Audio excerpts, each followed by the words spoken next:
Alhamdulillah Rabbil Alamin. Salatu wassalamu ala ashrafil anbiya'i wal mursalin Nabiina Muhammadin wa ala alihi wa sahbihi ajma'in. Amma ba'd.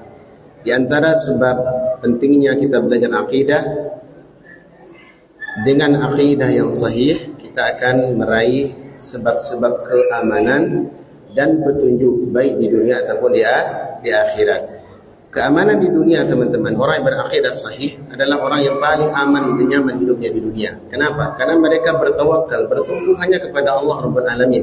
Tidak ada keterkaitan dalam masalah yang gaib, tidak ada yang perlu diketakuti selain Allah berupa makhluk-makhluk gaib. Tidak ada yang mereka takuti. Maka orang ini adalah orang yang paling aman dan nyaman hidupnya di dunia. Apalagi di akhirat. Orang yang berakidah sahih, maka dia adalah orang yang paling selamat dan bahagia untuk bertemu Allah Rabbul Alamin. Berbeda dengan orang yang akidahnya rusak, maka mereka adalah orang yang paling jauh dari kata nyaman dan aman baik di dunia apalagi di akhirat. Kalau di dunia orang-orang yang akidahnya menyimpang, akidahnya rusak, sudah ada ideologi yang salah yang dia anut, maka orang ini adalah orang yang paling kerasa kusuk, orang yang paling penakut. Mereka adalah orang yang mengadopsi akidah batil. Contoh, orang-orang yang masih meyakini kepada azimat, contohnya orang yang berakidah mengambil akidah yang batil, bertumpu kepada azimat, merasa terprotek dirinya kalau azimat itu ada. Kalau azimatnya tinggal di kamar mandi, gimana Pak? Maka dia kerasa kusuk, ya, seakan-akan akan ada mara bahaya yang akan menimpanya. Kalau umpama jime ku adalah jime untuk pelaris kadai, lupa bawa kadai tinggal di kamar mandi, apakah anak takana mungkin tak laris kadai, sehingga apa? Tidak ada kenyamanan. Ini baru di dunia, apalagi di akhirat. Orang yang akidahnya rusak berbahaya di akhirat. Tanggung jawabnya besar. Tanggung jawabnya apa? Besar. Oleh karenanya teman-teman, ini sebab keamanan di dunia dan di akhirat. Demikian pula petunjuk. Orang yang berakidah sahih, maka insya-Allah dia akan senantiasa diberikan petunjuk oleh Allah. Ketika dia merempet ke tepi jalan, maka Allah akan ingatkan dia dengan cara yang dia kehendaki. Kalau di akhirat akan dimudahkan dia untuk menuju surga Allah Subhanahu wa taala. Sampai-sampai orang yang ketika masuk surga, ucapan mereka adalah waqalul hamdulillahilladzi hadana li hadza. Dan mereka berkata, siapa itu penduduk surga? Ketika mereka masuk pertama sekali dalam surga, apa kata mereka? Alhamdulillahilladzi hadana li hadza. Segala puji bagi Allah yang telah memberi kami petunjuk ke surga ini. Ya, apa tadi? Alhamdulillahilladzi hadana li hadza wa ma kunna linahtadiya laula an hadana Allah. Kalaulah bukan karena petunjuk Allah, maka kita tidak mendapatkan jalan untuk menuju surga. Dan seorang muslim yang akidahnya sahih, dia orang yang paling bahagia di akhirat. Bahagia di alam kubur, bahagia di dunia, bahagia di alam kubur, dan bahagia di akhirat. Bahkan orang yang mukmin, ya, akan lebih tahu tentang rumahnya di surga, lebih hafal, lebih kenal rumahnya di surga dibandingkan rumahnya di dunia. Ya. Di mana rumah Pak? Hafal jalan pulang kan? Hafal ya. Maka insya Allah kalau Bapak masuk surga, rumah Bapak lebih Bapak kenali di surga daripada rumah yang di Indrapura. Iya. Lebih dikenali daripada rumah ini. Karena rumah di dunia ini Pak, ada juga kita yang salah-salah. Paling kalau jarang dikunjungi, ya.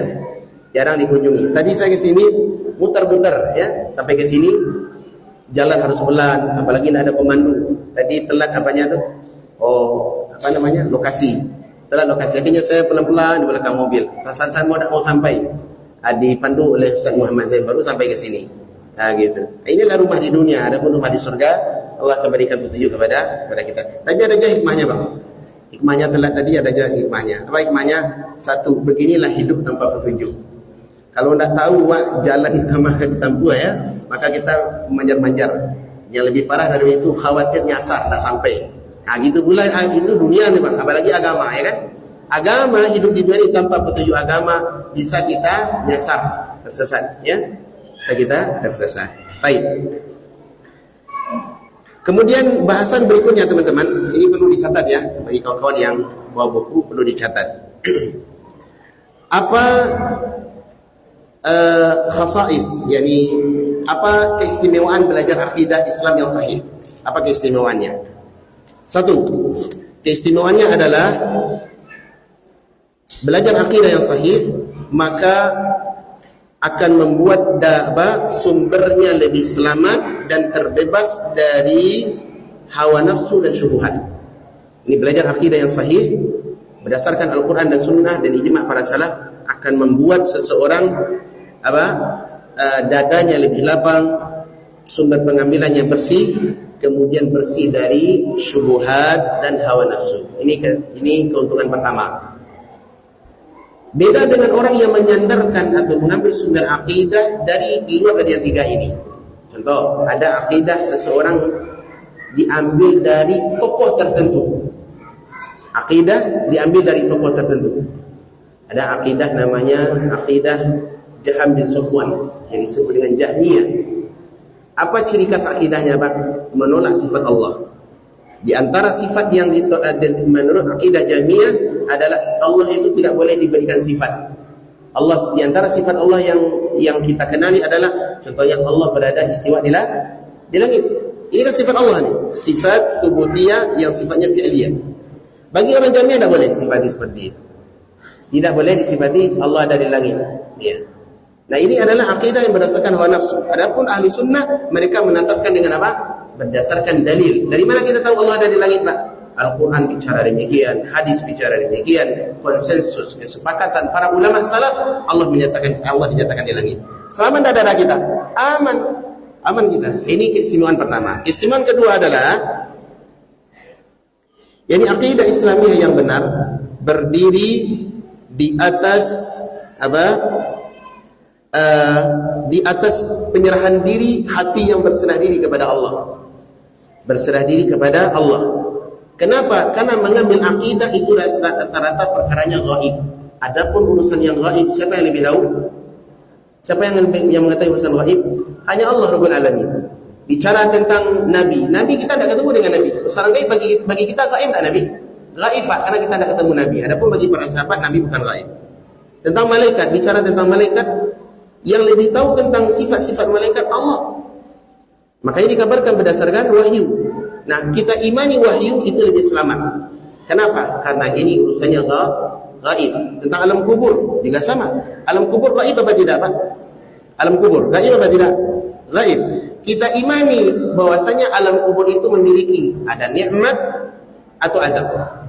Dari mana kita tahu? Al-Quran bicara demikian, hadis bicara demikian, para ulama salaf sudah sepakat. Aman tak kita? Aman. Kenapa? Kita berserah diri kepada Allah, mengambil akidah kita, karena urusan gaib hanya Allah yang tahu. Jangan tolak pula ikuti pula orang-orang yang menolak tentang adanya nikmat atau azab kubur. Ada enggak orang muslim yang menolak keyakinan iman kepada alam kubur, kepada nikmat dan azab kubur? Ada, Pak. Bahkan tokoh-tokoh yang menulis buku, merek di antaranya seperti Bung Agus Mustafa namanya. Pernah dengar? Penulis, dia seorang fisikawan atau kimia, ya, ahli nuklir gitulah. Tapi dia belajar agama dari konsep tasawuf. Di antara akidahnya yang menyimpang adalah dia tidak percaya dengan adanya nikmat dan azab kubur.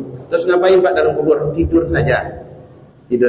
Ditulis pula buku, dan cari nanti di Google, tapi bukan untuk dibaca ya. Baca nanti kena syubhat pula. Judulnya adalah apakah azab kubur itu tidak ada, ya semisal itulah. Dia memberikan indikasi bahwasanya alam kubur itu kita tidur saja, sebagaimana ayat dalam Al-Quran waqalu adab surah Yasin ayatnya mim marqadina hadza. Bahwasanya mereka berkata dalam kubur, dan penduduk kubur itu ketika dibangkitkan mereka mengatakan mim marqadina hadza, siapa yang membangkitkan kita dari tempat tidur ini? Ayat itu yang dipelintir tuh, Pak.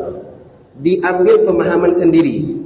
Padahal para as-salaf menjelaskan ayat itu, maksud ayat bukan menafikan azab kubur, tidak, justru menetapkan azab kubur. Kenapa? Karena ucapan itu adalah ucapan yang diungkapkan oleh orang kafir yang tidak disiksa di dalam kubur. Ketika dibandingkan dengan azab yang akan dia terima, seakan-akan ini adalah siksaan yang ringan, seakan-akan dia tidur dibandingkan dengan siksaan neraka. Ini penetapan para salaf. Tapi justru diambil oleh Bang Agus Mustafa, ini dalil menunjukkan azab kubur tidak ada. Mana yang selamat? Agung Mustafa atau akidah yang keyakinan kita ambil dari wahyu? Dari wahyu, selamat dada kita. Kenapa? Ini perkaranya gaib. Kemudian keistimewaan yang ketiga, teman-teman, Akidah yang ahlu sunnah, akidah Islamiyah ahlu sunnah sesuai dengan fitrah yang selamat dan akal yang sehat. Akidah ahlu sunnah adalah akidah yang sesuai dengan fitrah. Tentang apa? Keberadaan Allah. Sesuai dengan fitrah. Fitrah manusia itu bertuhan. Kenapa? Karena kita ini adalah makhluk yang diciptakan.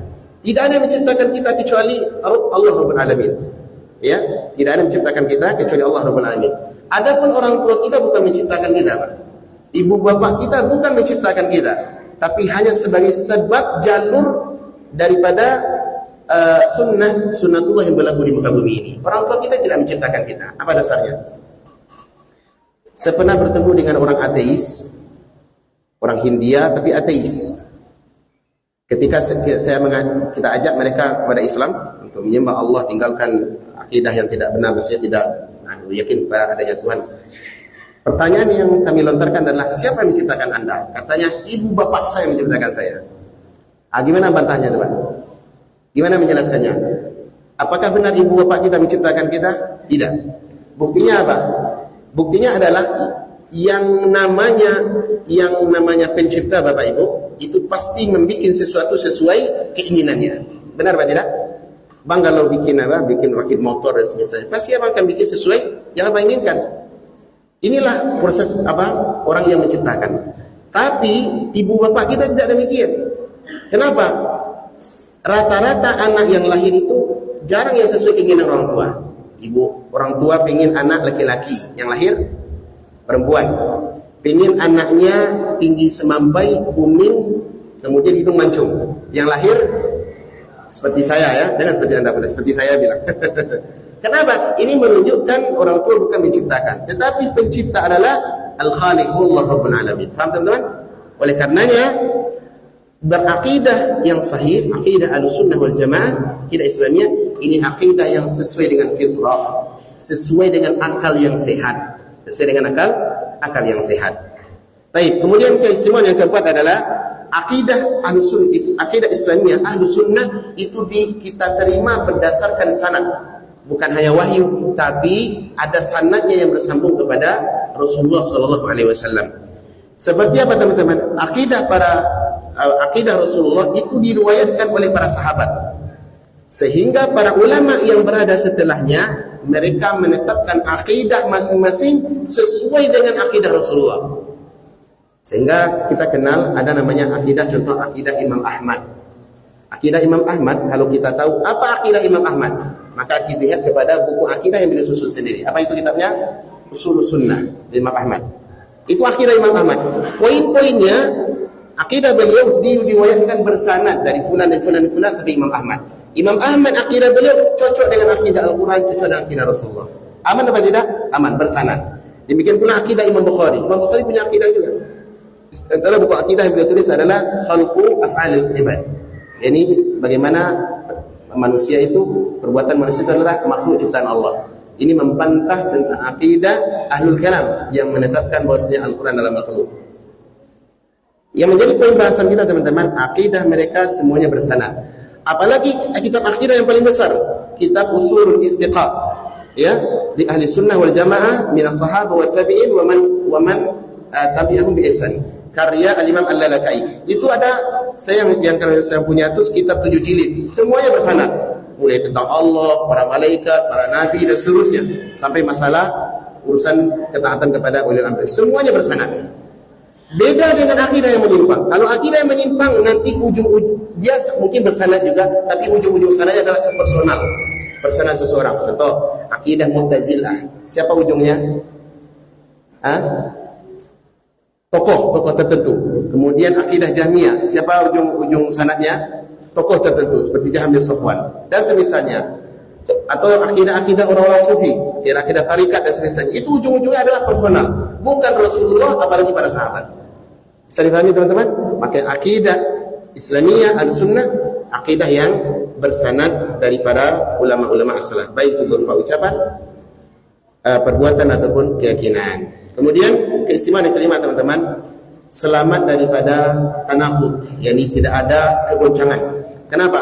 Karena akidah yang kita ambil adalah akidah berdasarkan dari Al-Quran atau wahyu. Sementara tentang Al-Quran, tentang wahyu, Allah berfirman, la ya'tihil batilu min bayni yadayhi wala min khalfi. Sesungguhnya Al-Quran itu tidak ada kebatilan, tidak ada keraguan padanya, baik dari arah depan ataupun dari arah belakang. Tanzilun min hakimin hamid. Karena Al-Quran itu diturunkan dari zat yang maha bijaksana dan maha agung. Kenapa? Kenapa akidah Ahlussunnah tidak ada tanaqud, tidak ada kegoncangan, tidak ada yang bertentangan satu dengan yang lain? Karena Al-Quran, akidah kita bersumber daripada Allah Subhanahu wa taala. Allah juga berfirman tentang wahyu, walau kana min indi ghairillah. Andaikan wahyu ini bukan datang dari sisi Allah, la wajadu fihi ikhtilafan katsira. Maka akan terdapat pertentangan yang sangat banyak. Tapi alhamdulillah akidah kita diambil dari wahyu. Kemudian yang berikutnya teman-teman, akidah yang sahih adalah akidah yang membuat persatuan bukan perpecahan. Akidah yang sahih, akidah Ahlussunnah, menyebabkan persatuan bukan perpecahan. Contoh apa? Contoh masalah ini yang sering sekali adalah masalah sifat Allah. Masalah sifat Allah teman-teman, ini masalah akidah. Masalah akidah apa tidak? Akidah. Apa sifat Allah contohnya? Seperti menetapkan Allah itu bertangan, Allah itu berbicara, Allah itu melihat, Allah ada di langit. Ini semuanya ranah akidah ini. Kenapa? Sifatnya gaib, dikabarkan dalam Al-Quran, dikabarkan hadis. Paham? Nah, akidah seperti ini adalah akidah yang menyatukan, di mana persatuannya terwujud di masa Rasulullah dan para sahabat. Tidak ada orang yang berselisih di masa itu tentang akidah itu. Tidak ada pula yang mengatakan di masa Nabi Allah itu ada di mana-mana. Tidak ada, Pak. Allah itu ditetapkan di mana? Di langit. Dan seluruh para sahabat tidak ada yang bertikai dalam ini. Demikian pula generasi kedua, generasi tabi'in, tidak ada satu pun yang bertikai dalam ini. Demikian pula pada atba'ut tabi'in, di masa Imam Syafi'i dan semisalnya, tidak ada yang bertikai dalam masalah ini. Paham? Adapun timbul akidah yang menolak sifat Allah seperti Mu'tazilah, Jahmiyah dan seterusnya. Apakah akidah mereka? Tak boleh Allah disifati ada di langit. Allah tak boleh dikatakan bertangan. Allah tak boleh dikatakan bicara. Allah itu bisu. Itulah bahasa yang mereka. Sehingga apa yang terjadi? Gontok-gontokan antara Ahlussunnah dengan yang pengikut hawa nafsu tadi. Terjadilah kekacauan dalam tubuh umat Islam. Adapun di generasi 3 pertama, orang aman-aman saja, Pak. Kenapa? Bersatu di atas akidah yang benar. Paham? Oleh karenanya, mengambil akidah sangat perlu kepada siapa? Kepada standar terakhir kepada para sahabat. Kalau Al-Quran Sunnah, Pak, semua orang mengaku. Hatta orang-orang Ahmadiyah, akidah mereka dibangun di atas Al-Quran juga. Orang Ahmadiyah. Apa keyakinan orang Ahmadiyah, Pak? Di sini ada Ahmadiyah, Pak, tidak? Ada Ahmadiyah di pesisir? Tidak ada ya? Alhamdulillah, mudah-mudahan tidak ada. Jangan sampai dibuka pula. Harus dijaga akidah teman-teman kita kaum muslimin. Saudara kita kaum muslimin harus jaga akidah mereka, karena akidah adalah benteng terakhir kita. Mungkin kita bisa dikalahkan dari sisi fisik, bisa kita dikalahkan dari sisi tenaga, bisa kita dikalahkan kita dari sisi senjata, tapi akidah jangan pernah dikalahkan. Oleh karenanya jaga negeri ini dari akidah yang rusak. Orang Ahmadiyah, di Padang banyak Ahmadiyah ya. Orang Ahmadiyah, keyakinan mereka dibangun di atas Al-Quran, Pak. Untuk membenarkan i'tiqad bahwasanya ada nabi terakhir yang bernama Mirza Ghulam Ahmad yang muncul dari India. Keyakinannya adalah dibangun dari Al-Quran di surat As-Saff ayat 4. Wa mubasysyiran bi rasulin ya'ti min ba'di ismuhu Ahmad. Nabi Isa mengatakan, aku bertugas akan mengabarkan seorang rasul nanti di akhir zaman, namanya adalah Ahmad. Ini ayat, Pak, Quran. Di mana kita membantahnya? Mana kita membantahnya? Al-Quran dasarnya. Tetapi meskipun demikian, ternyata para ulama alhamdulillah mereka sudah membuka kedok mereka, kedok orang LDI atau orang-orang Ahmadiyah, bahwasanya ini adalah akidah yang menyimpang dan kafir, keluar dari Islam. Maka LDI bukan dari Islam. Ahmadiyah bukan dari Islam. Kenapa? Akidahnya menyimpang, menyatakan ada nabi setelah Nabi Muhammad. Boleh enggak Pak menyatakan nabi setelah Nabi Muhammad? Tidak ada. Nabi terakhir siapa? Nabi Muhammad sallallahu alaihi wasallam, wa khataman nabiyyin. Dalam Al-Quran, ma kana Muhammadun aba ahadin min rijalikum walakin Rasulullah wa khataman nabiyyin. Nabi Muhammad itu bukanlah ayah dari salah seorang di antara kalian.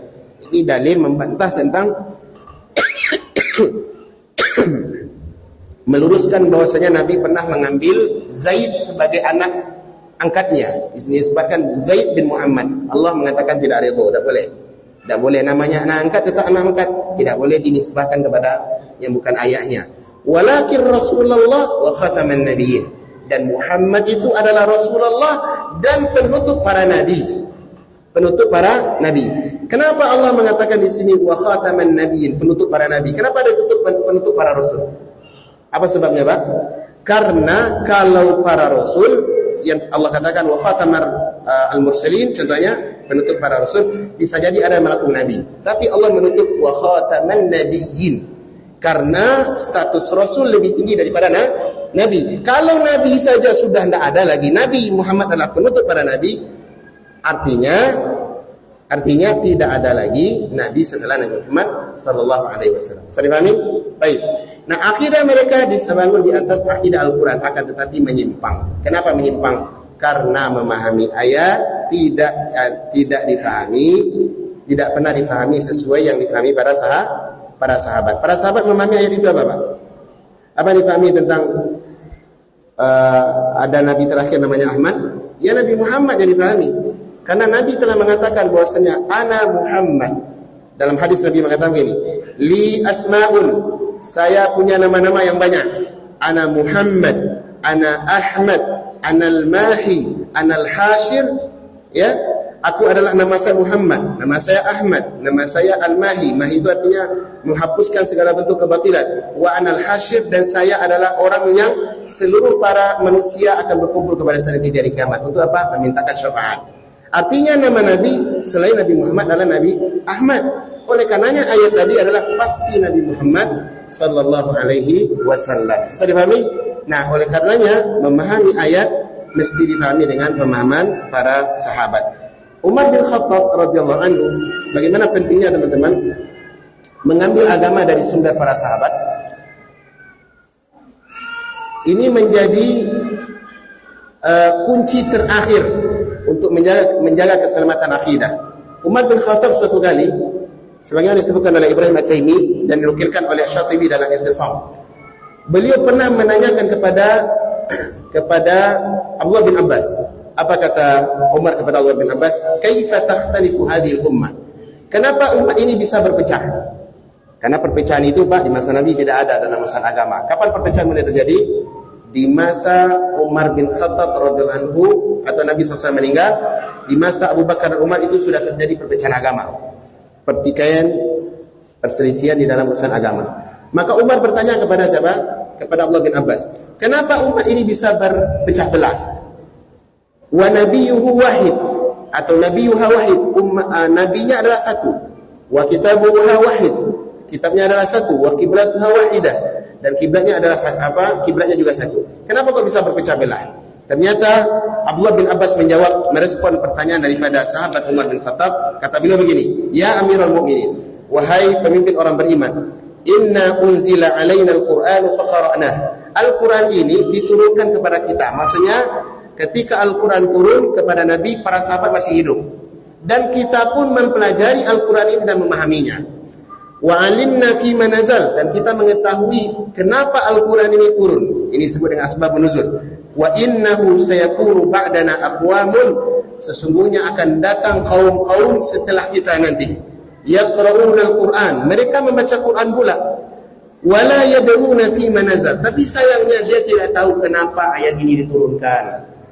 Fayaqulu lahu fihi ra'yun, dan dia memiliki pendapat masing-masing, diambil kesimpulan sendiri dari ayat, padahal para sahabat tidak memahami demikian. Paham teman-teman? Fa idza kana lahum fihi ra'yun ikhtalaf, kalau masing-masing sudah memiliki pendapat yang tersendiri untuk memahami ayat, maka mereka pasti berselisih. Fa idza ikhtalafu iqtatalu, kalau mereka sudah berselisih paham, yang terjadi adalah permusuhan. Ini nas yang sharih menunjukkan apa? Mengikuti pemahaman para sahabat adalah sumber keselamatan akidah. Itu tujuannya, Pak. Paham? Baik. Kemudian yang terakhir adalah apa sebab-sebab rusaknya akidah? Apa sebab-sebab munculnya penyimpangan akidah? Sebab pertama, teman-teman, adalah kebodohan. Ketika ilmu agama tidak lagi dibaca, tidak lagi disampaikan, tidak lagi diulang, maka kebodohan akan subur di tengah masyarakat. Baik itu di tengah keluarga, di tengah komunitas, suatu kampung, suatu negara akan subur. Kenapa? Ilmu tidak lagi dibaca. Oleh karenanya ada perkataan yang bagus dari sahabat Umar bin Khattab. Beliau mengatakan, innama yanqadi ural Islam urwatan urwah. Sesungguhnya ajaran Islam ini akan terlepas satu persatu, tidak lagi dikenali. Kapan itu? Idza nasha'a fil Islam man la ya'riful jahiliyah. Apabila telah tumbuh generasi di dalam Islam orang-orang yang tidak mengenal kebatilan orang-orang jahiliyah dahulu. Kalau anda tahu jangan salah, Pak. Misalnya kita tidak mengenal, tidak belajar ilmu agama, tidak mengenal mana ajaran yang benar, tidak pula mengenal mana ajaran yang salah, maka bisa terjatuh kita kepada kesalahan. Kalau awak tidak tahu mana ajaran Islam, mana ajaran zaman jahiliyah, bisa jadi campur aduk. Dan inilah sebabnya kebodohan. Oleh karenanya wajib kita untuk belajar agama, terus berdiskusi, dibuka majelis ilmu, dan diteruskan dakwah-dakwah yang ilmiah. Yang kedua sebab daripada penyimpangan akidah adalah taklid kepada ajaran nenek moyang. Taklid kepada ajaran nenek moyang. Apa itu taklid? Fanatisme, sifat fanatik gitu. Kepada mana fanatiknya? Kepada ajaran nenek moyang.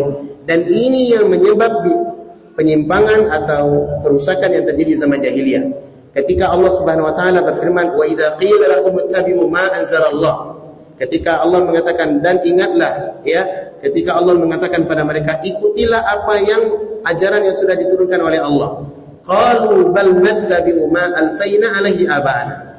Bahkan mereka menjawab, kami sudah mencukupi dengan ajaran yang kami peroleh dari warisan ayah kami, nenek moyang kami. Ini sebab penyimpangan akidah. Nah, kalau prinsip orang jahiliyah ini dipakai di tengah masyarakat, pasti kerusakan akan terjadi. Kalau prinsip itu yang dipakai, Pak, diajak kepada kebenaran, katanya, "Oi, kamilah merasa nyaman dengan itulah yang kami peroleh dari kakek moyang dan nenek moyang kami." Maka ini sebab penyimpangan akidah. Kemudian yang terakhir adalah sebab penyimpangan akidah, teman-teman, yaitu adanya kelalaian di tengah masyarakat dari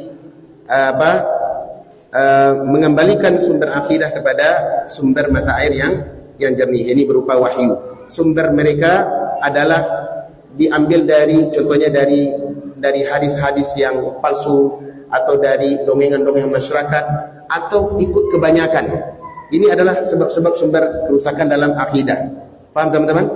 Mengambil dari apa? Hadis-hadis palsu, diambil bukan dari mata air ini, diambil dari kesepakatan bersama, diambil dari kebanyakan orang. Ini sumber kerusakan akidah, Pak. Padahal akidah kalau diambil dari kebanyakan orang belum tentu benar. Angka mayoritas itu bukan standar kebenaran dalam Islam. Allah berfirman, "Wa in tuti aktsara man fil ardi," jika kalian menaati kebanyakan, mengikuti kebanyakan manusia di muka bumi, yudilluka an sabilillah, maka mereka akan menyesatkan kalian dari jalan Allah. Jadi bukan standar banyak, Pak. Ikonan banyaknya orang meyakini, tidak boleh kita yakini itu. Tidak boleh kita yakini itu. Kita harus kembalikan kepada apa? Kepada Al-Quran dan Sunnah serta apa yang difahami oleh para as-salaf. Kemudian yang terakhir yaitu taklid kepada tokoh. Taklid kepada tokoh tertentu. Ini sebab kerusakan yang besar. Yani kalau ada umpama ustaz tertentu, kiai tertentu mengajarkan akidah, maka kita terima saja. Padahal belum tahu itu benar. Contoh ada kiai yang meyakini bahasanya wajib awak berbaiat kepada kiai itu, kepada Habib itu. Kalau indah nanti tidak bisa masuk surga. Ini kan akidah ini, Pak. Akidah apa tidak? Akidah ini. Apakah mau kita benarkan? Tidak boleh. Tidak boleh. Nah, sebagian orang yang menyebabkan rusaknya akidah di tengah masyarakat, ini menerima saja. Oh, itu kiai itu kan keturunan Nabi kok. Kiai itu orang soleh kok. Pasti aja kata benar. Akhirnya apa? Adalah baiat gitu ya. Dengan ideologi kalau tidak baiat awak ke kiai tadi tidak akan bisa masuk surga. Nah, inilah yang disebutkan oleh Allah dalam Al-Quran tentang orang-orang yang mengikuti figur atau tokoh-tokoh tertentu tanpa dasar yang benar, mereka akan menyesal di akhirat. Di dunia bisa jadi konco arek, tapi di akhirat jadi lawan. Allah berfirman tentang mereka, tentang penduduk neraka, wa qalu inna ata'na sadatana wa kubara'ana fa adalluna sabila. Dan penduduk neraka itu berkata, dahulu kami telah menaati para pemimpin-pemimpin kami, para tokoh-tokoh kami, ustaz-ustaz kami, fa'adalluna sabila, tapi sayangnya mereka dulu di dunia mengajak kami kepada kesesatan. Akhirnya apa? Rabbana ya zidhum dhifaini minal azab. Ya Allah, tolonglah dobelkan siksaan untuk yang founder kami, yang mengajak kami kepada kesesatan. Di dunia ponco, di akhirat musuhan. Baik teman-teman. Nah, sekarang kita lihat kepada contoh secara umum, apa contoh akidah yang benar dan apa contoh yang salah.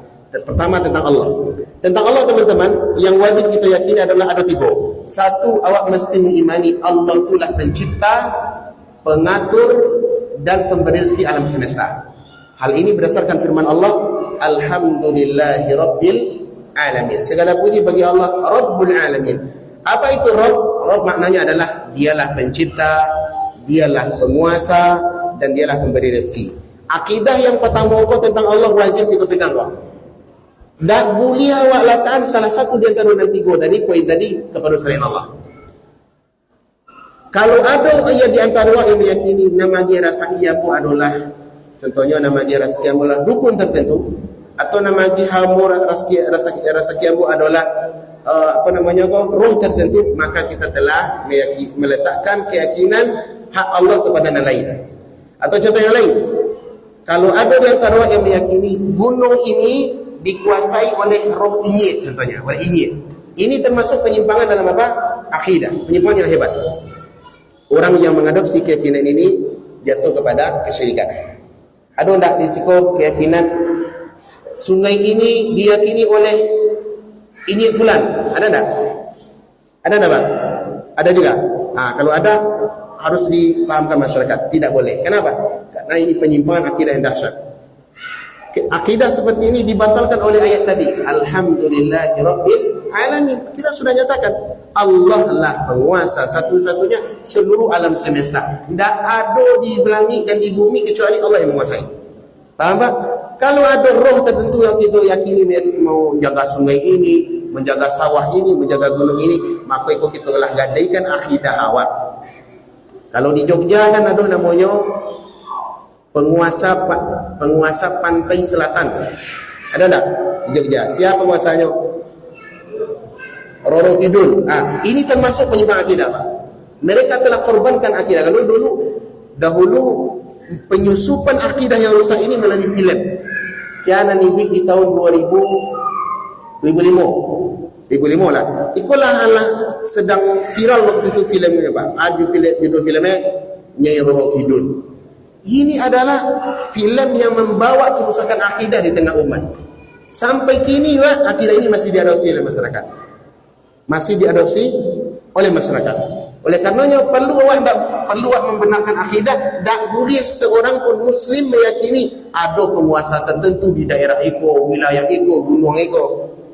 Karena kerusaknya ini, teman-teman, bisa memberikan kerusakan yang lain. Kalaulah ada ideologi kuat pakai, nanti ada turunannya. Turunannya apa? Pengagungan dalam hati. Jangan ikut lewat di daerah kuat. Jadi, ada penunggu kau. Kalau umpama pai Kalawi, jangan itu harus ada penyembelihan. Bahkan di pantai selatan tu sampai gini, ada kawan-kawan orang Jogja di situ, orang Jogja atau orang Jawa. Tanya, apakah masih ada ritual keyakinan ini, ritual yang mereka lakukan seperti penyembelihan untuk pantai selatan? Katanya rutin setiap tahun. Kalau tidak ada penyembelihan tadi yang di semacam binatang yang disembelih, darahnya disebar ke laut, maka masyarakatnya dalam rasa ketakutan. Jangan-jangan kualat. Kalau tidak dipotong, bisa jadi nanti Roro Kidulnya marah, penguasa Ratu Pantai Selatan. Ini adalah penyimpangan akidah yang rusak. Besar ini pengaruhnya, Pak. Sangat besar pengaruhnya. Kenapa? Meletakkan hak Allah kepada selain Allah. Paham, teman-teman? Ini masalah akidah rububiyah. Kemudian yang kedua, tentang Allah SWT, wajib kita berikan ibadah hanya untuk Allah. Kenapa?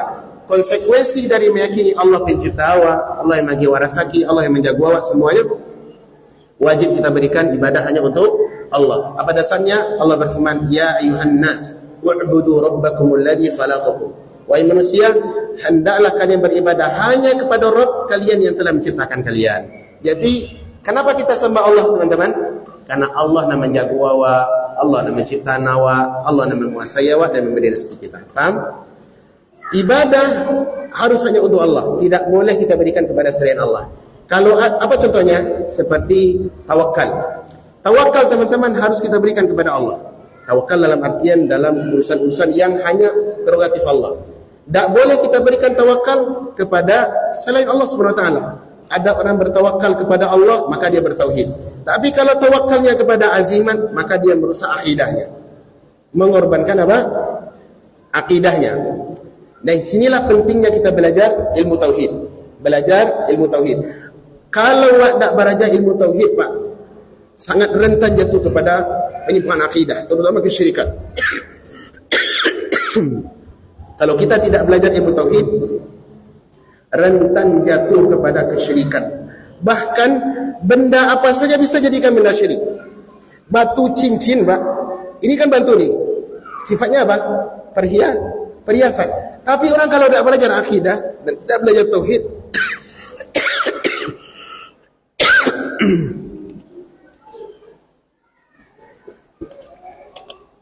maaf ya,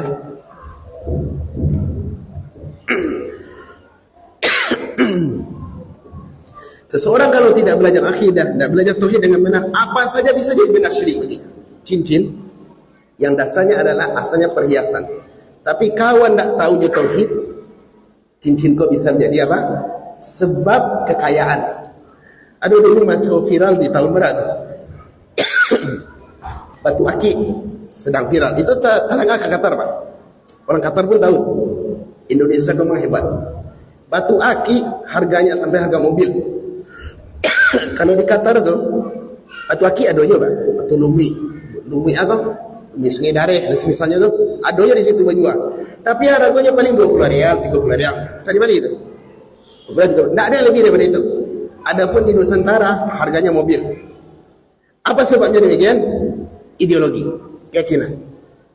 Inilah pengaruh teman-teman. Kalau ada belajar akidah, bisa mudah sekali jatuh kepada kesyirikan, penyimpangan akidah.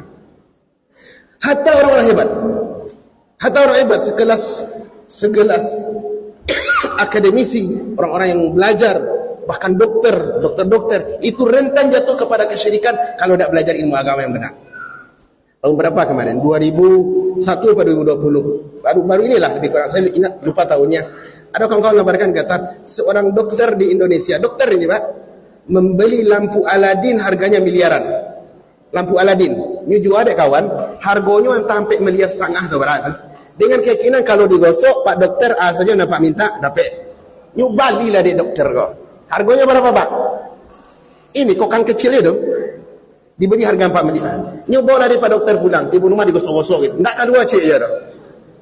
Dan ini sempat viral. Anda nanti cari di Google ya. Apa lampu Aladin yang dibeli dokter. Itu kan keluar nanti itu. Padahal seorang apa, Pak? Seorang akademisi, orang yang pendidikan, terpelajar, orang yang medis sesuai dengan sains, akalnya sehat. Tapi kalaulah berhadapan keyakinan ideologi, tumpul akalnya. Kenapa? Lalai belajar akidah. Oleh karena itulah tugas awak ini, Pak, para ustaz, kawan-kawan di Mesir Selatan, para guru-guru gitu, doakan mereka mudah-mudahan sehat agar bisa menerangi umat. Jangan sampai terjatuh lo menimpa lo anak menimpa dokter tadi. Iya, kok batu akik kok cukup sebatas cincin saja, Pak, perhiasan. Jadi pasang lo limo sih kau. Cik saja lah alah tanah. Ya, kau limo pasang sih kau. Kalau kau untuk apa kau? Untuk mereka untuk supaya tampan dicari anak gadis. Kalau kau untuk panggale supaya laris. Kalau kau untuk menjaga limo, bisa dia ke limo-limo ada cincin. Ini berlebihan. Ya.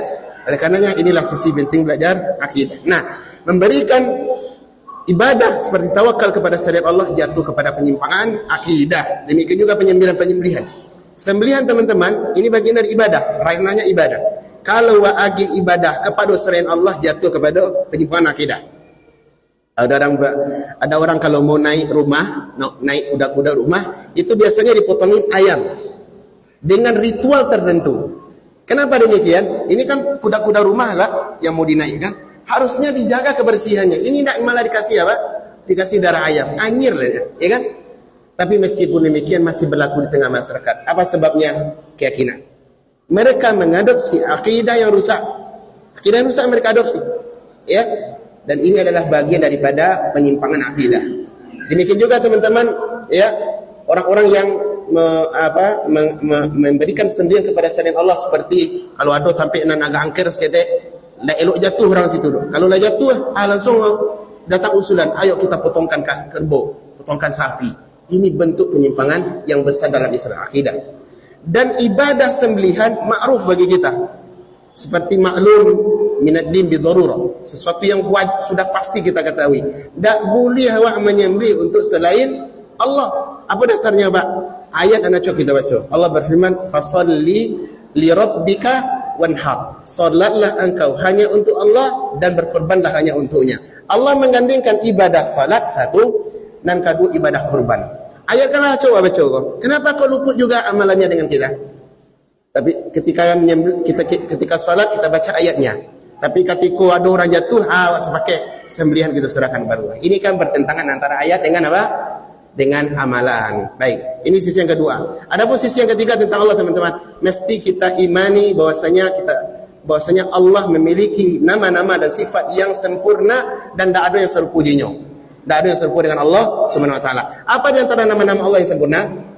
Itulah Asmaul Husna yang sering kita hafal. Ar-Rahman, Ar-Rahim, Al-Jabbar, Al-Aziz, Al-Alim. Apa arti Ar-Rahman? Maha pengasih. Dan nama Allah biasanya selalu datang dalam bentuk sifat mubalaghah. Diterjemahkan dalam versi Departemen Agama Maha. Pasti kan? Mendengar tapi ada Maha di ujungnya. Menunjukkan apa? Mubalaghah, sifat yang sempurna. Beda dengan makhluk. Makhluk juga memiliki pendengaran tapi tidak ada Maha. Yang ada mahasiswa. Tapi kalau Maha mendengar tidak ada. Kenapa? Terbatas. Nah, di antara nama-nama Allah adalah Al-Alim. Apa itu Al-Alim? Maha mengetahui. Apa yang diketahui Allah? Seluruh alam diketahui oleh Allah, baik yang nampak ataupun yang gaib. Alimul ghaibi wasyahadah. Dialah Allah satu-satunya yang mengetahui alam yang gaib ataupun alam yang nampak. Iko pak hari suagi hanya untuk Allah saja. Tak boleh awak letak sifat kau kepada selain Allah. Contohnya, meletakkan, meyakini ada orang yang mengetahui perkara gaib. Siapa tu? Dukun contohnya. Perkara gaib yang mengetahui, Pak? Satu, bisa mengetahui kejadian yang lalu. Padahal nak mencari tak? Barang hilang. Kehilangan Pak Haji di Indopuro. Datang ke Bayang, ke dukun di Bayang. Tanya, Pak, ambo hilang barang daripada dia di Indopuro. Padahal Pak kau di Bayang, dia nak cari. Berarti bagi orang yang ditanya ini gaib apa tidak? Gaib kerana dia melihat. Tunggulah dulu sebentar buyung. Tak iya kau? Tak bentar rokok. Tak jauh nak ambil. Lain nak ke rumah yo. Itu. Padahal yo batu tanda ya kan? Nanti tuduh di belakang, di samping rumah. Akhirnya apa yang terjadi? Gontok-gontokan. Sampai ada yang sampai bunuh-bunuhan. Kenapa? Terpeleset Pak Dukun tadi. Ya, hanya takut uang saja. Tahu takut uang? Takut uang tahu ya? Asal tuduh saja. Yang penting dapat fulus. Akhirnya apa? Membuat kerusakan di tengah umat. Oleh karenanya tidak boleh kita mendatangi dukun. Orang yang mendatangi dukun, akidahnya cacat. Siapa yang mendatangi dukun, akidahnya cacat. Apa lu dukun kau Pak takut uang saya banyaknya. Nah, meyakini, orang yang meyakini ada orang yang mengetahui perkara gaib berarti cacat dalam akidah. Kita sudah katakan yang mengetahui dalam urusan yang gaib dan yang nampak hanya Allah Subhanahu wa taala. Walaupun nanti kalau bicara perkara gaib, ada gaib itu memang yang sifatnya mutlak, ada yang nisbi. Kalau mutlak itu hanya Allah yang mengetahui, contoh hari kiamat, itu Allah yang mengetahui. Kalau nisbi, artinya Allah tahu tapi ada makhluk yang tahu. Dan itu, kenapa? Diberitahu oleh Allah. Contoh Nabi tahu tentang apa? Beberapa perkara gaib tapi tidak semua. Ini namanya nisbi. Adapun Pak Dukun tidak ada dalil menunjukkan dia tahu 5 barang hilang. Faham tak? Contoh yang lain dalam masalah ini, Allah lah yang yang al-mudabbir, yang mengetahui atau yang mengatur segala sesuatu. Kalau ada keyakinannya hanya untuk Allah. Kalau ada kita letakkan keyakinan kau untuk selain Allah, maka kita jatuh kepada cacat akidah. Contohnya Pak, aduh lo nak mengatur hujan. Betul. Yang diistilahkan dengan apa? Pawang. Kapatang waktu terjadi lomba balap namanya kok di Jakarta kah? Yang di Jakarta. Apa namanya? Mandalika namanya. Itu sampai ke Qatar baunya tuh Pak. Baunya sampai ke Qatar. Kenapa? Karena Qatar juga ada semisal. Yang uniknya, Indonesia menjadi sorotan dunia. Dari sisi apa? MotoGP? Enggak. Nah itunya Pak, pawang hujan. Itu di mana-mana tanah mau Pak. Orang Arab mencari itu giliang kapal. Nanya kerajaan orang Nusantara. Indonesia sebagai negara muslim terbesar masih ada keyakinan terhadap pawang hujan. Ya putala deh namanya daun-daun kalau cek kumpai itu apa itu ya. Tadi baca jampi-jampi. Habis itu nyepupuh dia hujan labek. orang bule, orang-orang Eropa kan banyak yang hadirkan sebagai peserta. Dia melongok pula melihat benar enggak dia. Karena mereka orang kafir kan, tapi ingin meyakinkan diri, benar enggak orang Indonesia sehebat ini? Kalau bisa sehebat ini, Pak, mau diundang ke mana? Ke Eropa, bisa diundang ke Arab, bisa diundang. Kenapa di Arab itu jarang hujan? Alihkan saja ke sana, ya kan? Kadang gaji itu, benar atau tidak? Inilah akidah yang ada di tengah masyarakat. Meskipun demikian, banyak juga orang nak membela. Oleh karena teman-teman, paling tidak kita yang belajar ini, minimal jangan sampai ada di antara wawa yang meyakini adanya pawang hujan. Tidak ada pawang hujan itu, Pak. Itu hanya otak saja. Jangan hujan dengan ngalih lagi. Salimu yang saja turun tidak bisa pemalih. Tidak. Orang kalau lagi influenza yang kuat itu kan tidak bisa kita ngeler aja. Bicara dia udah kira. Itu influenza itu tidak bisa kita ngalihkan. Apalagi hujan yang mau diatur. Hujan ini Allah katakan termasuk perkara gaib. Di akhir surah Luqman Allah mengatakan innallaha ya'lamu innallaha indahu ilmu sa'ah. Di sisi Allah ilmu kegaiban. Wa yunazzilul ghaitha. Di mana hujan ka turun Allah yang tahu. Kok tidak ada wilayah manusia di sana? Paham teman-teman? Ini tentang masalah nama-nama Allah. Paham? Kemudian masalah sifat Allah juga kita esakan Allah memiliki apa? Kesempurnaan dalam sifat-sifatnya dan tidak boleh kita tolak sebagaimana yang datang dalam Al-Quran dan hadis. Masih banyak sebenarnya teman-teman pembahasan akidah ini luas. Namun nanti bisa diulang di Ustaz Muhammad Zain dan guru-guru yang ada di Siko. Masalah akidah sangat banyak kerusakannya di tengah umat. Kau jujur saya Pak. Belum lagi kita bicara nanti di Nusantara ini masalah akidah perwalian. Itu banyak yang rusak Pak. Adanya wali-wali majdzub. Ini masalah arananya akidah ini Pak. Bukan masalah muamalah. Ada wali yang mengatur ini, yang mengatur itu. Kalau ini adalah keyakinan orang sufi. Orang sufi itu Pak punya keyakinan berlebihan kepada wali. Wali itu adalah di atas derajat Rasul, di bawah sedikit di atas derajat Rasul dan di bawah Rasul dan di atas kenabian. Artinya wali itu tertinggilah bagi versi orang-orang sufi. Di antara wali yang mereka yakin adalah Syekh Abdul Qadir Jailani. Di mana Abdul Qadir Jailani menjadi wali kutub yang menguasai alam semesta ini dengan izin Allah SWT. Padahal itu tidak ada Pak. Tidak ada. Orang sufi memiliki ideologi yang fatal luar biasa. Mereka meyakini Abdul Qadir Jailani sebagai wali. Kemudian satu lagi Nabi Khadir. Nabi Khadir juga diyakini sebagai wali yang mengatur alam semesta ini. Ini adalah ideologi yang rusak. Ya. Oleh karenanya perlu kita untuk mengulang bahasan akidah. Wallahu taala alam. Ini yang bisa kita sampaikan untuk mukadimah tentang masalah pembahasan keyakinan. Mudah-mudahan bermanfaat dan kita buka diskusi tanya jawab. Silakan kalau ada tambahan diskusi silakan. Ya Pak. Pak.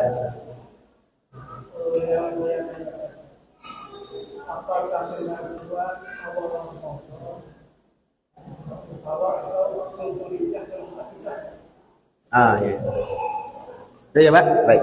Masalah penetapan satu Ramadan, satu Syawal dan semisalnya, apakah ini ranah akidah? Tidak. Ini bukan ranah akidah, ini masalah fikih. Masalah fikih. Kalau masalah akidah itu rata-rata masalah keyakinan hati. Adapun ini masalah fikih, Pak. Dan penetapan satu Syawal atau satu Ramadan ini terdapat dua versi di negara kita. Ada versi yang ru'yah dan ada versi hitungan hisab. Nah, dua-dua ini adalah versi yang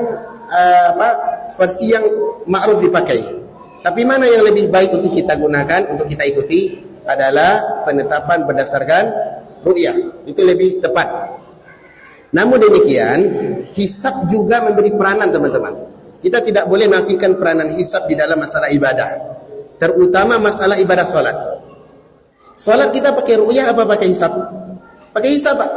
Sekarang tahu, salat Isya tadi jam berapa? Jam 7.47 contohnya.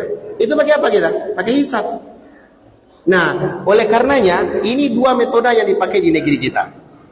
Namun dengan demikian, walaupun demikian, metode yang terbaik adalah metode ru'yah, terkhusus untuk beribadah Ramadan. Bila satu Ramadan kali mulai, ini lebih baik, ya. Ini lebih baik untuk kita ikuti. Namun meskipun demikian, tak boleh hawa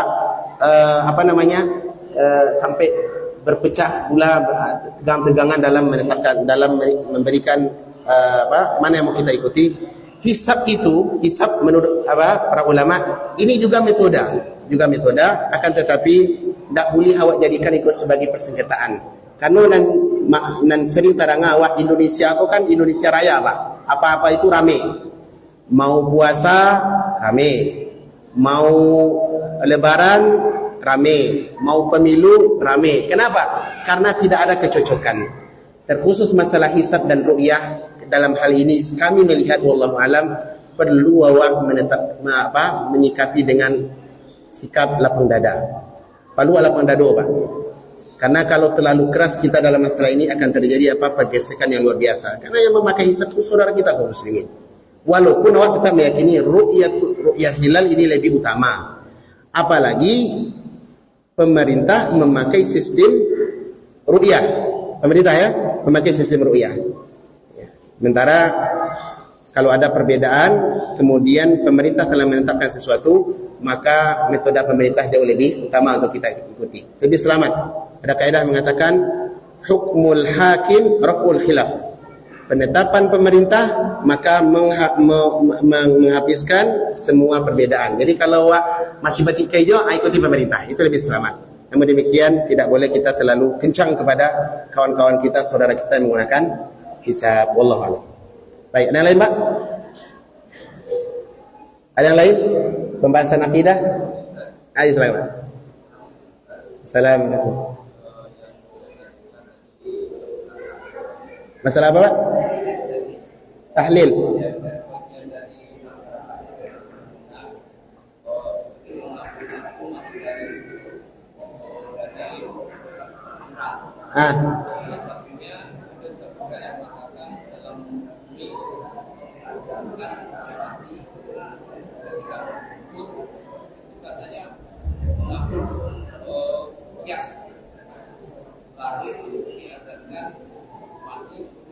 Ya.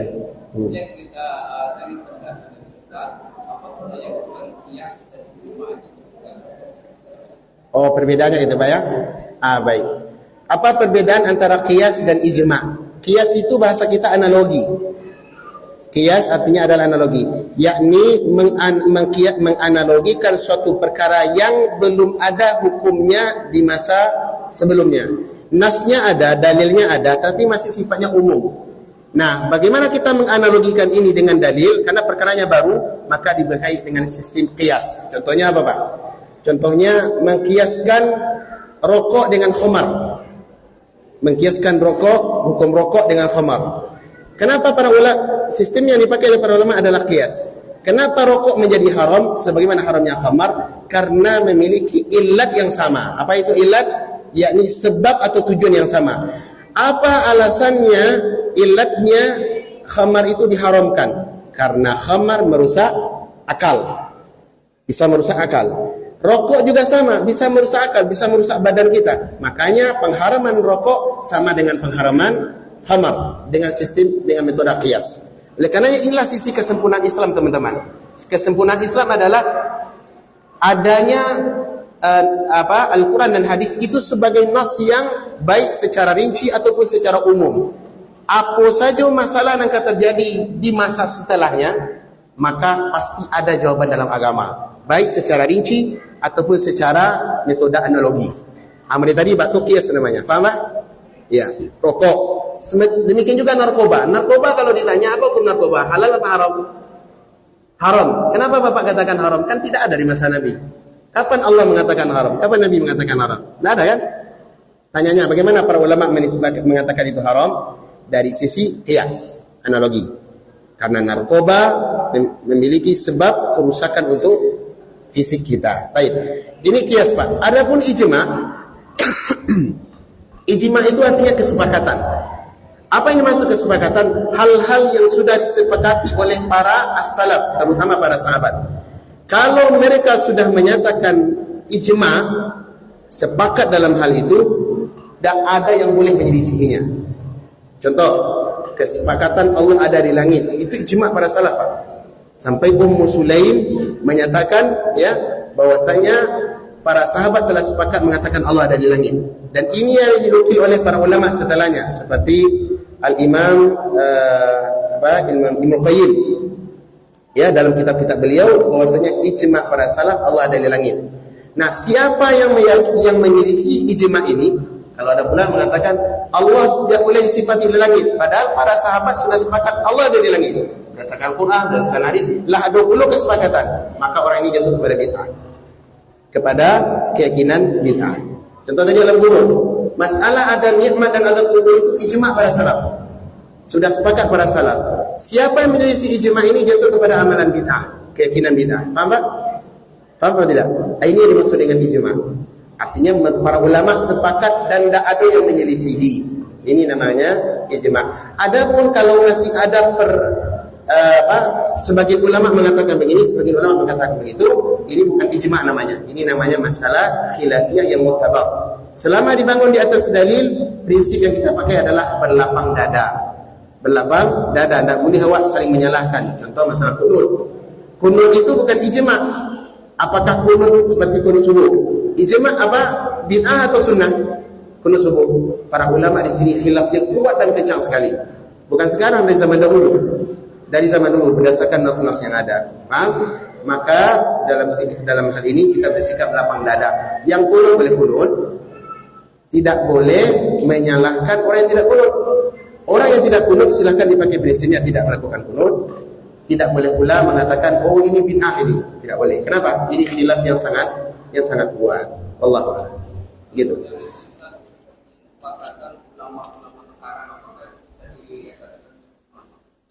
Kesepakatan ulama sekarang. Baik, dilihat dahulu kalau ulama kesepakatannya, tapi rata-rata pak kesepakatan itu adalah pasti dalam masalah yang sifatnya muasarah, kontemporer, masalah kekinian. Adapun masalah yang dulu tidak mungkin ulama sekarang mengatakan ini kesepakatan ulama sekarang tidak mungkin. Udah dahulu sepakatnya.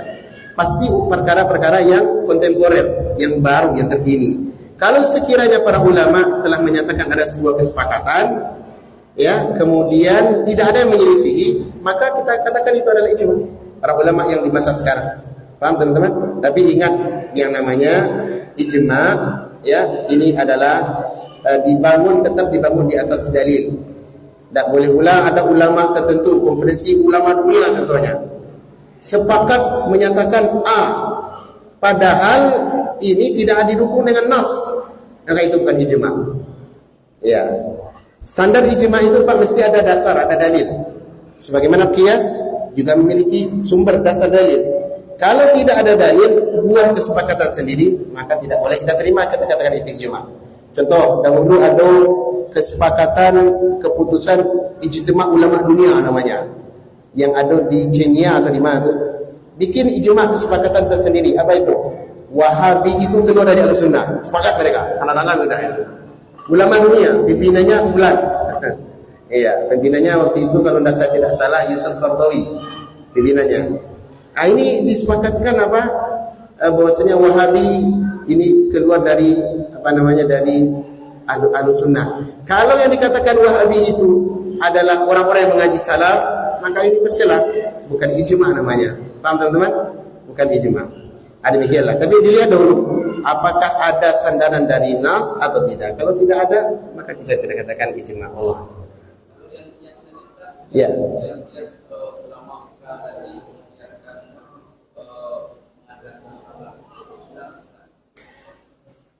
Mengkiaskan itu dia begini Pak. Kias itu analogi yang berdasar ada nas yang sumbernya dari Al-Quran dan hadis. Tidak boleh keluar dari itu.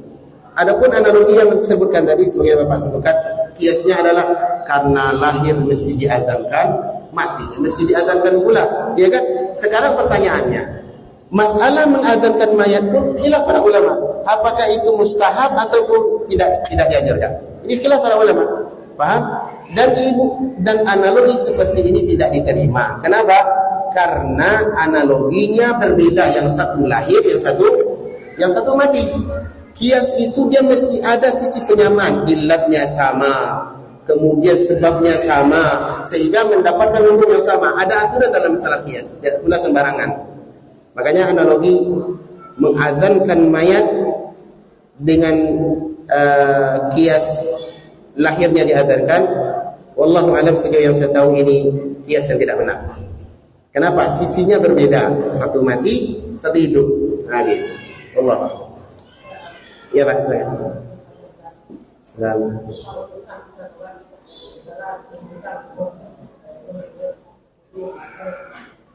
Gimana Pak, perhatikan saya?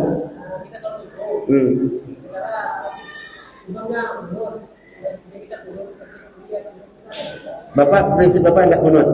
Tidak apa-apa, Bapak sholat dengan imam yang kunut. Angkat tangan, aminkan doanya.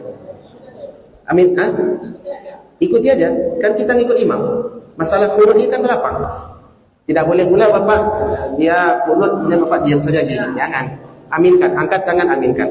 Walaupun Bapak berprinsip kunut itu tidak dianjurkan. Karena Bapak ini ranahnya khilaf, Pak. Dalam hal ini baru boleh kita berlapang dada. Jangan kari dalam masalah ini.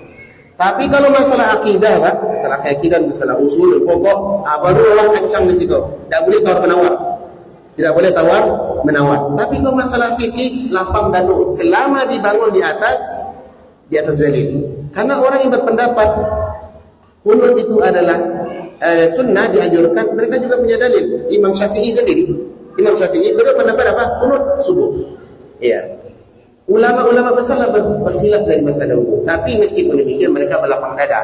Syafi'i berpendapat kunut itu sunnah. Imam Ahmad berpendapat kunut itu bid'ah, tidak ada. Ketika mereka bertemu, Imam Syafi'i menjadi imam di jamaahnya Imam Ahmad, beliau meninggalkan kunut. Imam Ahmad pun demikian. Artinya apa? Menghormati pendapat. Selama pendapat dibangun di atas dalil. Kalau ini lapang dah Pak? Lapang, tak sempit. Urusan fikih teman-teman, yang khilafiyah mu'tabar, hendaklah sikapi dengan lapang dada. Lapang dada Pak. Karena awak terlalu karih mana Pak dalam ikut. Ini yang menyebabkan salah satu yang menyebabkan dakwah kita ini disorot negatif oleh orang-orang.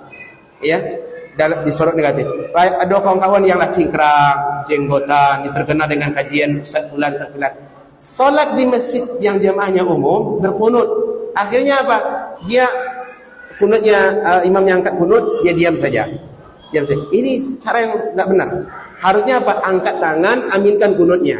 Kan Bapak saya tidak meyakini pun benar Bapak tidak meyakini, tapi kan orang yang mengamalkannya juga berdasarkan dalil. Dalilnya pun dalil yang kuat. Nah gitu. Inilah yang disebut dengan khilaf mu'tabar. Khilaf mu'tabar. Wallah. Ya Pak? Sama-sama Pak? Sama-sama. Apa? Assalamualaikum. Iya.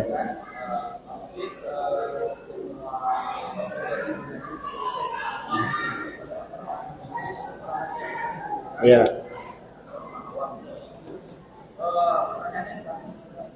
Hampir dari semua dan ada tokohnya yang ditokohkan dengan kalau di ini kontakkan contohnya dan mengatakan bahwa itu ada tokoh yang bergerak sehingga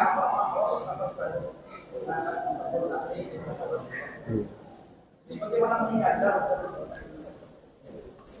Iya Pak. Iya Pak. Masya Allah.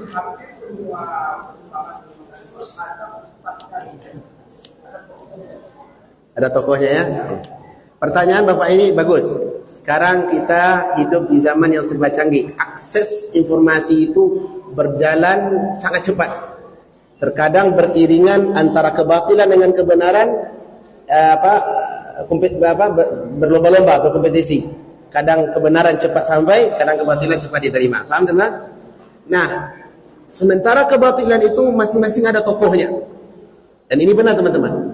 Nan rusak-rusak akidah-akidah yang rusak ini, mereka juga menjelma menyesuaikan diri dengan zaman teknologi. Bahkan dukun saja, Pak. Kalau dulu dukun itu, Pak, dukun itu dulu dengan cara manual kan. Sekarang dukun sudah punya aplikasi pula, aplikasi perdukunan. Bahkan kemarin di Jawa Timur dibentuk nama sebuah organisasi Perdunu namanya. Pernah dengar? Perdunu, apa itu? Persatuan Dukun-Dukun Nusantara. Se-Nusantara, Pak. Punya organisasi pula mereka. Nah, aplikasi-aplikasi dukun banyak pula, Pak, sekarang. Banyak aplikasi perdukunan. Contoh, siapa yang pengen jodohnya laris, buka aplikasi ini. Dibuka nanti ada situ aplikasi nama, tanggal lahir berapa, siapa nama orang tua, berapa usia, apa jodoh yang mau diinginkan. Ada aplikasinya, Pak. Dan ini sama hukumnya dengan mendatangi dukun. Siapa mendownload aplikasi itu, jadi bucu-bucu buka-buka untuk tes. Sama dengan hukum mendatangi dukun. Sama hukumnya. Kenapa? Karena ini sifatnya dunia maya. Dunia maya, teman-teman, namanya yang maya, hukumnya tetap nyata. Anda berkomentar dengan komentar yang buruk di tempat yang secara berhadapan-hadapan manual, dengan komentar dalam chattingan, hukumnya sama apa beda?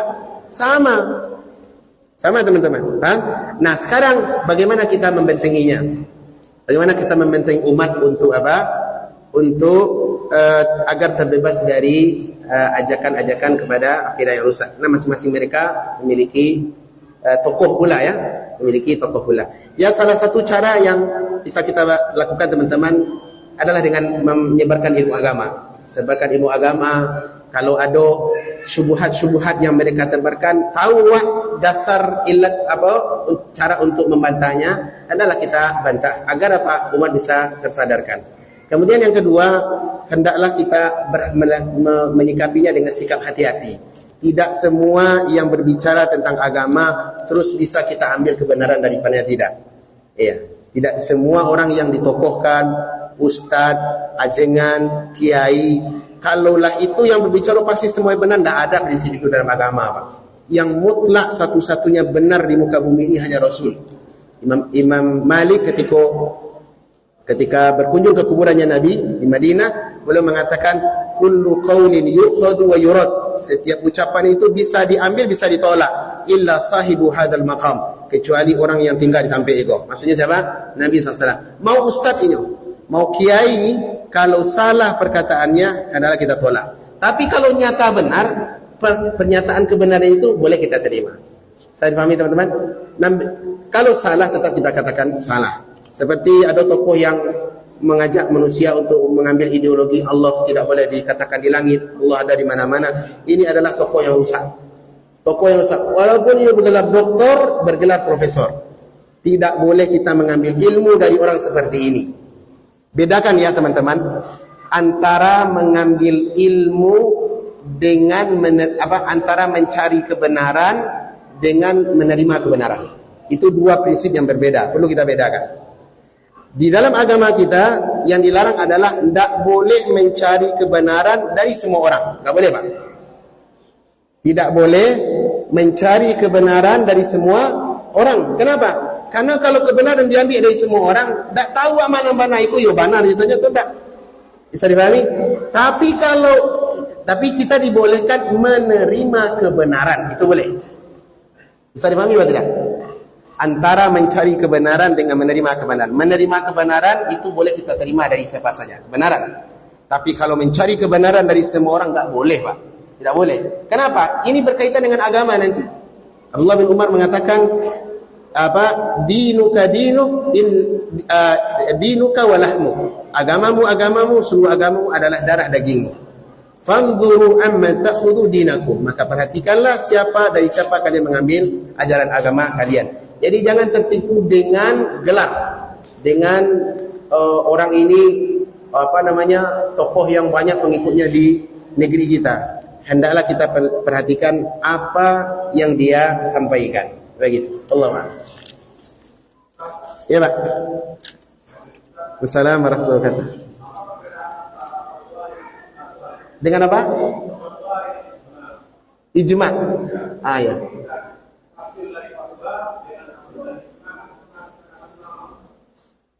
Oh, beda, Pak. Beda. Kalau ijma itu dari komunitas ulama yang banyak. Kalau fatwa bisa jadi dari perorangan. Contoh Ustadz Fulan yang bidang ilmu fikih muamalah kontemporer. Fatwanya dalam masalah, contohnya dalam masalah A begini, berarti fatwa ini adalah pendapat beliau. Bisa jadi benar, bisa jadi salah. Tidak boleh kita katakan itu ijma'. Karena pendapat beliau bisa dinyatakan salah oleh yang lain. Paham teman-teman? Fatwa sifatnya perorangan. Sifatnya perorangan. Adapun ijma' itu adalah sekelompok ulama-ulama yang diakui keilmuannya. Itu bedanya, Pak. Ya, fatwa tidak mengikat, teman-teman. Fatwa tidak mengikat. Adapun ijma' mengikat. Apa maksudnya mengikat? Kalau umpama Ustaz A berfatwa demikian, apakah wajib kita mengikuti? Tidak wajib. Tidak wajib. Adapun ijma', kalau sudah nyata itu ijma', ini kesepakatan para ulama, wajib kita patuhi. Kenapa? Para ulama, kalau ulama-ulama yang benar ya, ulama yang dibangun fatwanya di atas dasar ilmu, dhawabit keilmiah, maka wajib kita ikuti ijma' itu. Paham? Contohnya fatwa ulama tentang haramnya narkoba. Kalau ulama sudah berfatwa demikian, tak boleh kita selisihi. Kenapa? Fatwanya dibangun di atas dhawabit ilmiah yang benar. Nah gitu. Paham? Itu bedanya, Pak. Wallahu a'lam. Ada yang lain? Iya, Pak. Iya, Pak.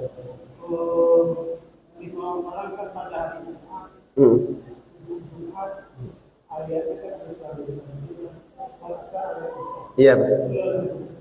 Iya, Pak.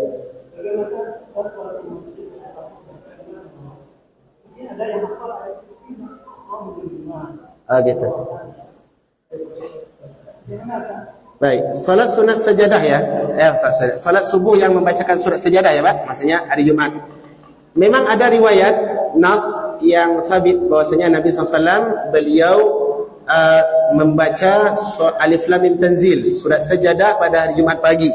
Rakaat kedua surat Al-Insan. Ini yang sunnah, yang sesuai dengan sunnah.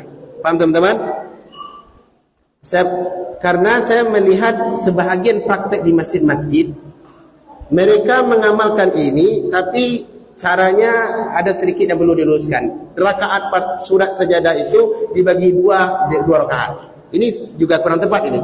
Kalau niat betul-betul ingin mengikuti yang nas tadi, maka amalkan rakaat pertama surat sajadah Alif Lam Mim Tanzil, di rakaat kedua baca surat Al-Insan full dua-duanya, tidak boleh potong-potong, Pak.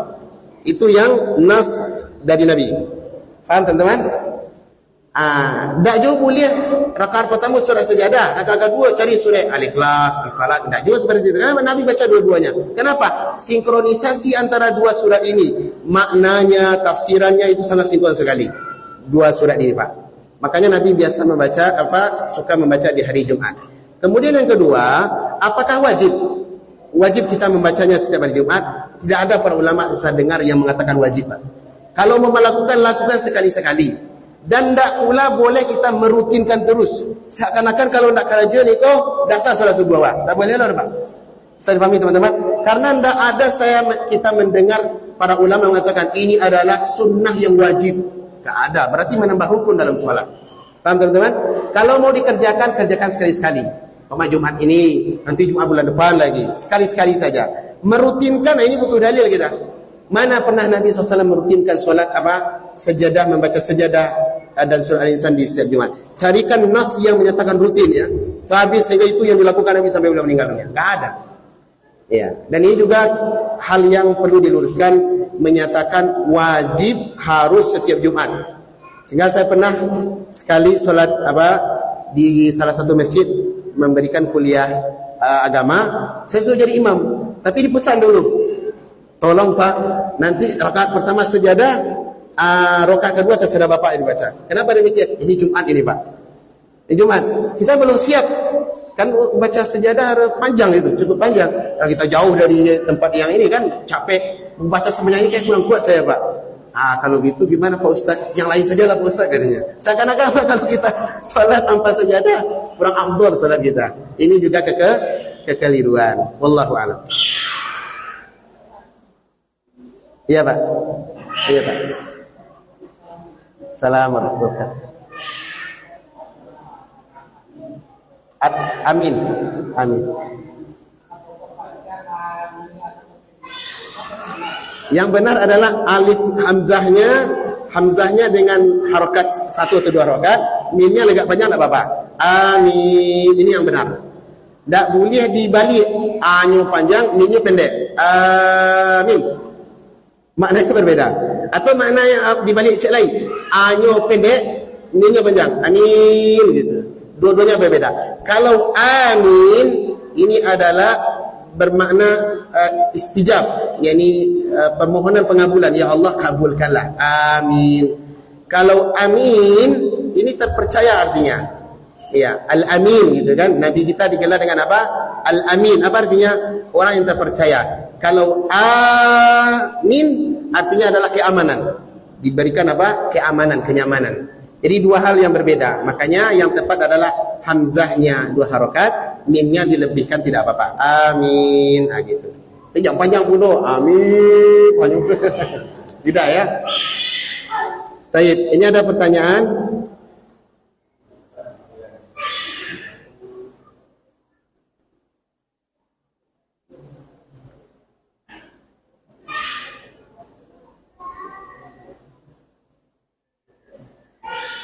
Ini pertanyaan masalah akidah ini.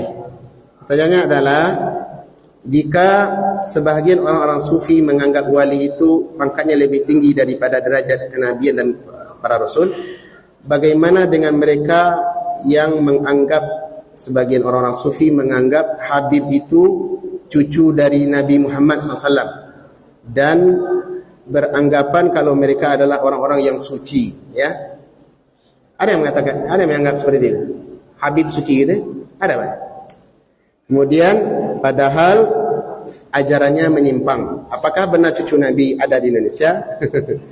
Apakah kita wajib percaya atau boleh kita menaatinya?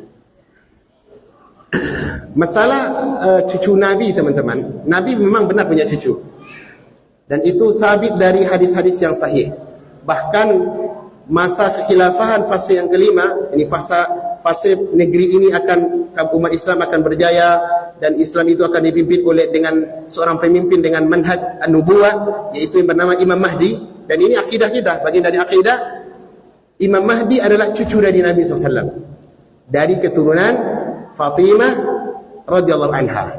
Kita yakin cucu Nabi ada dan akan tetap eksis sampai hari kiamat. Permasalahannya adalah orang yang mudah mengaku sebagai punya darah kenabian, darah keturunan Nabi.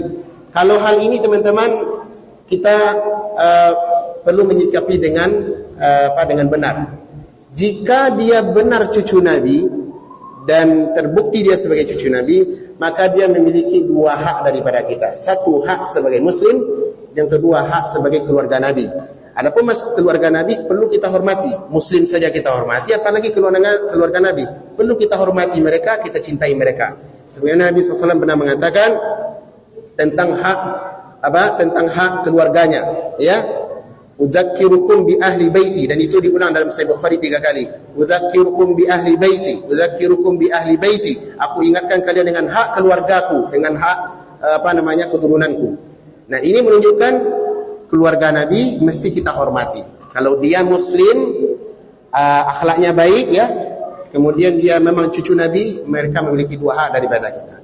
Tapi kalau dia Muslim namun mengaku sebagai keluarga Nabi, ternyata tidak punya nasab ke sana, maka tidak boleh kita kita tidak boleh mempercayainya dengan mudah, ya.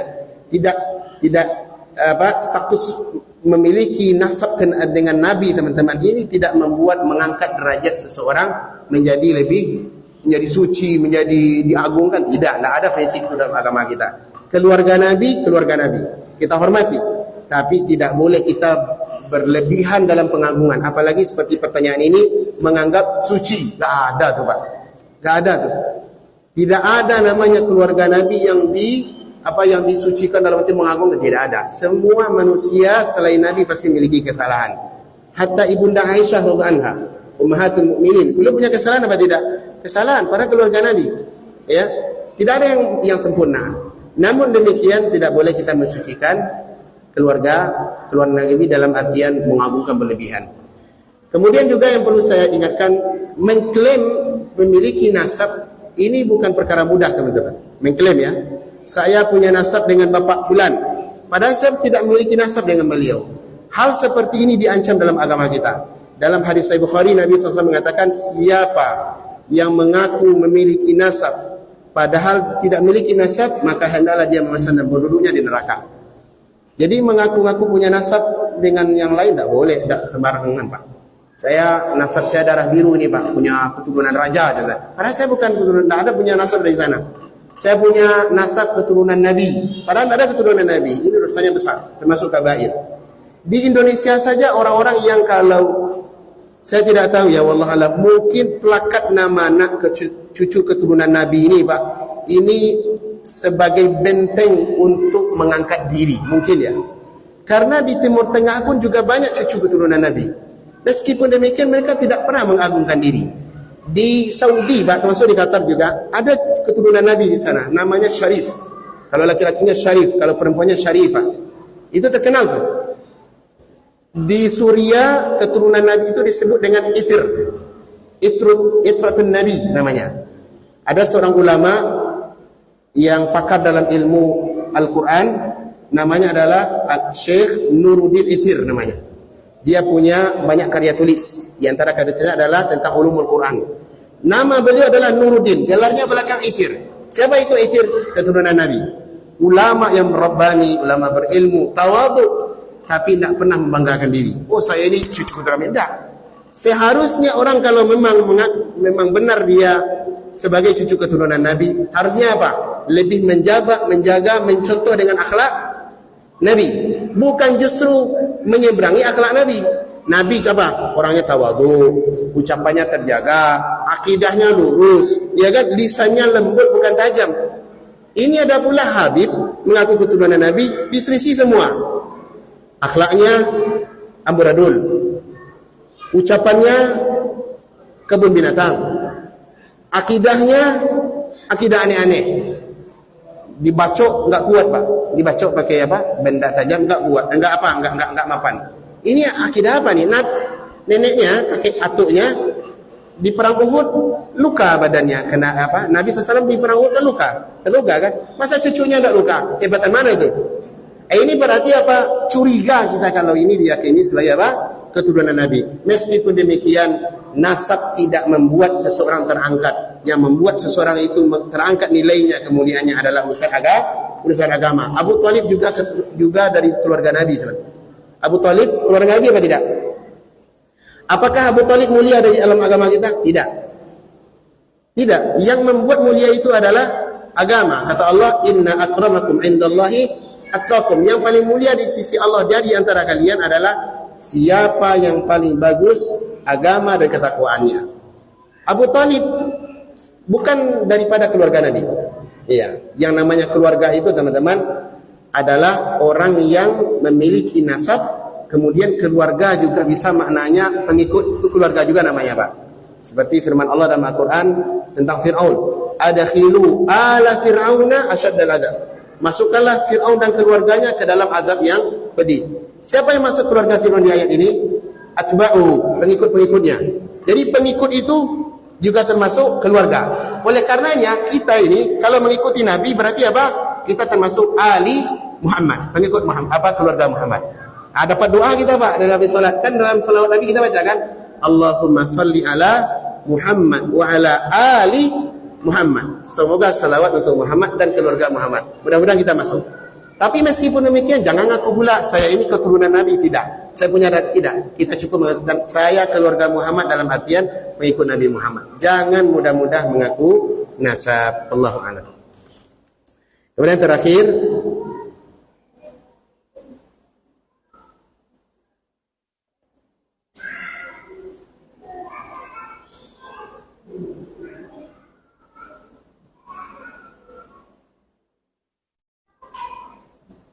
oh, ini masalah was-was ya. Masalah was-was, apakah ketika saya sendiri berzikir di rumah ya, kepada Allah di rumah, saya merasa takut dan was-was ya. Kemudian merasa setan melihat ana dari belakang ketika saya berzikir di rumah, saya merasa tidak bisa berdua dengan Allah. Ini was-was saja, was-was. Syaitan itu memang benar bisa dia melihat kita dari arah kiri dan kanan ya. Adapun kita tidak bisa melihatnya. Innahu yarawnakum min haitsu la tarawnahu. Syaitan bisa melihat kita dari arah yang kita tidak bisa melihatnya. Tapi meskipun demikian teman-teman, syaitan itu adalah makhluk yang lemah. Tidak boleh kita membangun rasa takut apalagi pengagungan kepadanya. Karena syaitan lemah, tipu daya pun juga lemah. Tipu daya syaitan itu lemah Pak. Bahkan bisa dikalahkan oleh tipu daya ibu-ibu. Percaya apa tidak? Mana yang lebih berat, yang lebih kuat pengaruhnya? Tipu daya ibu-ibu apa tipu daya syaitan? Tipu daya ibu-ibu. Sepakat Pak ya? Ini Bapak ini pengalaman nampaknya. Allah mengatakan dalam Al-Quran tentang syaitan, inna kaida syaitani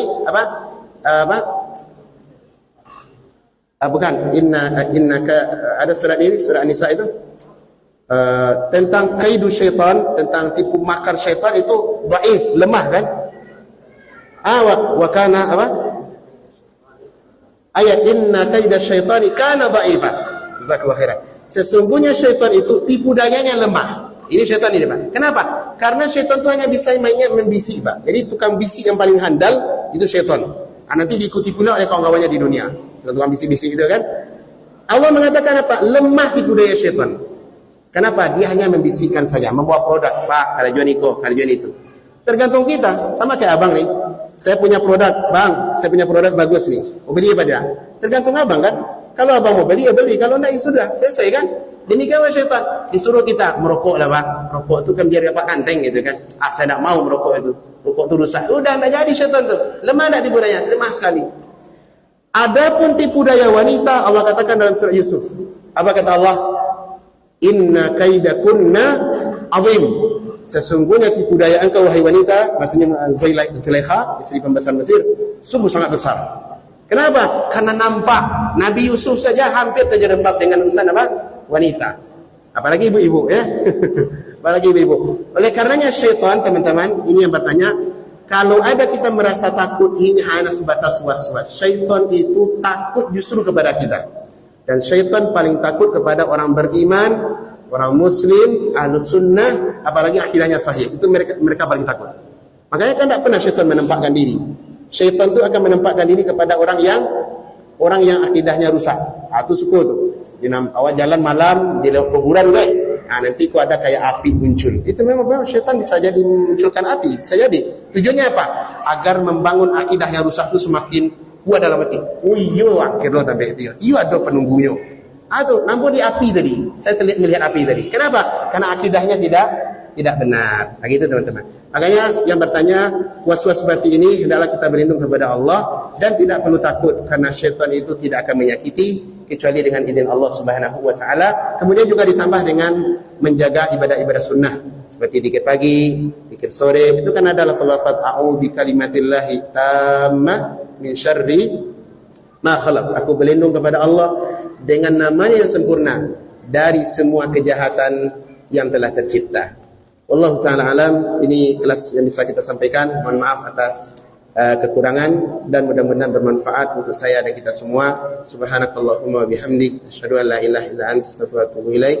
Wassalamualaikum warahmatullahi wabarakatuh.